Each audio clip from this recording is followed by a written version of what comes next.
अरावली, भारत की सबसे पुरानी पर्वत श्रृंखला। लेकिन जरा सोचिए, क्या हो अगर यही तय न हो पाए कि कोई पहाड़ कहाँ से शुरू होता है और कहाँ पर खत्म। ये सिर्फ एक ज्योग्राफी का सवाल नहीं है, नहीं, ये एक ऐसा बड़ा विवाद है जिसका सीधा असर हमारे पर्यावरण, माइनिंग और करोड़ों लोगों की जिंदगी पर पड़ता है।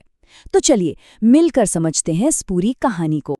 देखिए, ये सब कुछ शुरू होता है एक बहुत ही सीधे साधे सवाल से। एक पहाड़ी को असल में पहाड़ी बनाता क्या है? क्या सिर्फ उसकी ऊंचाई या कुछ और भी? ये जो सवाल सुनने में इतना आसान लग रहा है ना, यही अरावली विवाद के बिल्कुल सेंटर में है। तो हुआ ये कि ये पूरा मामला शुरू हुआ इस एक अखबार की कटिंग से। इसमें छपी एक रिपोर्ट ने एक ऐसी बहस को जन्म दिया जो सीधे सुप्रीम कोर्ट तक पहुंच गई। और सोचने वाली बात तो ये है कि कैसे एक परिभाषा, मतलब एक डेफिनेशन का सवाल पूरे देश के लिए इतना बड़ा मुद्दा बन गया। तो चलिए सबसे पहले यही समझते हैं, आखिर अरावली की एक साफ सुथरी परिभाषा होना इतना जरूरी क्यों है। असल में समस्या की जड़ ही यही है। सरकार और पर्यावरण पर काम करने वालों के बीच इस बात पर कोई पक्की सहमति ही नहीं है कि अरावली असल में है क्या और कहाँ तक है। और जब परिभाषा ही साफ न हो तो फिर नियम कानून लागू करना लगभग नामुमकिन हो जाता है। और बस यहीं से सारी दिक्कतें शुरू होती हैं।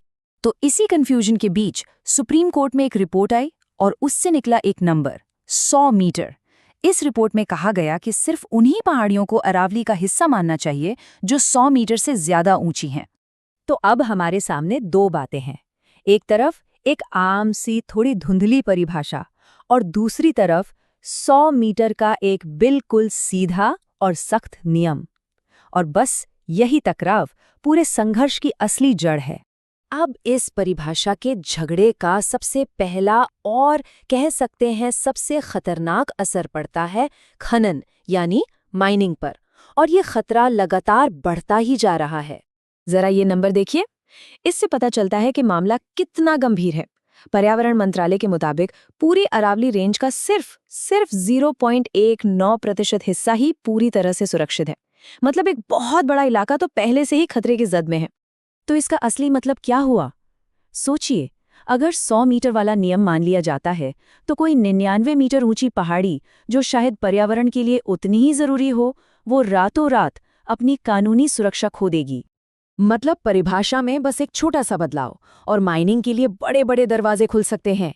वो सारे इलाके जिन्हें पहले प्रोटेक्टेड माना जाता था, वो अचानक से खनन के लिए खुल जाएंगे।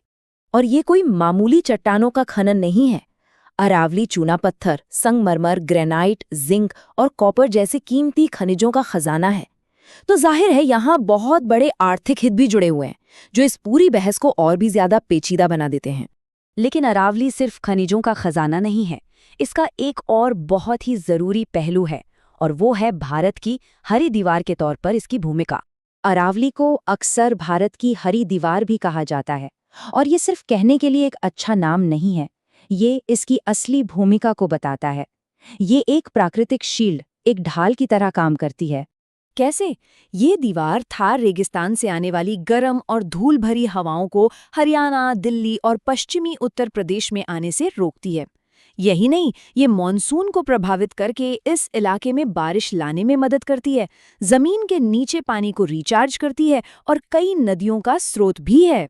तो एक सीधा सा सवाल है, अगर ये दीवार कमजोर पड़ गई या टूट गई तो फिर क्या होगा? और इसका जवाब हमें सीधे उस सदियों पुरानी बहस पर ले आता है, डेवलपमेंट यानी विकास या फिर एनवायरनमेंट यानी पर्यावरण। अरावली को होने वाले नुकसान का सीधा असर दिल्ली एनसीआर में रहने वाले करोड़ों लोगों पर पड़ेगा। ये जो प्राकृतिक दीवार धूल भरी आंधियों को रोकती है, अगर ये नहीं रही तो इस पूरे इलाके में हवा के प्रदूषण की जो भयानक समस्या है वो और भी ज्यादा गंभीर हो जाएगी। तो इन सब बातों के बाद अब आगे का रास्ता क्या है? एक बात तो साफ है, ये रास्ता बिल्कुल भी आसान नहीं है। ये मुद्दा साफ तौर पर दो जरूरी चीजों के बीच एक टकराव है। एक तरफ है खनिजों से जुड़ा आर्थिक विकास और दूसरी तरफ है हमारे पर्यावरण की सुरक्षा, जो हम सबके जीवन की नींव है। आखिर में ये पूरी कहानी एक ही बड़े सवाल पर आकर रुक जाती है, विकास और पर्यावरण के बीच सही बैलेंस कैसे बनाया जाए।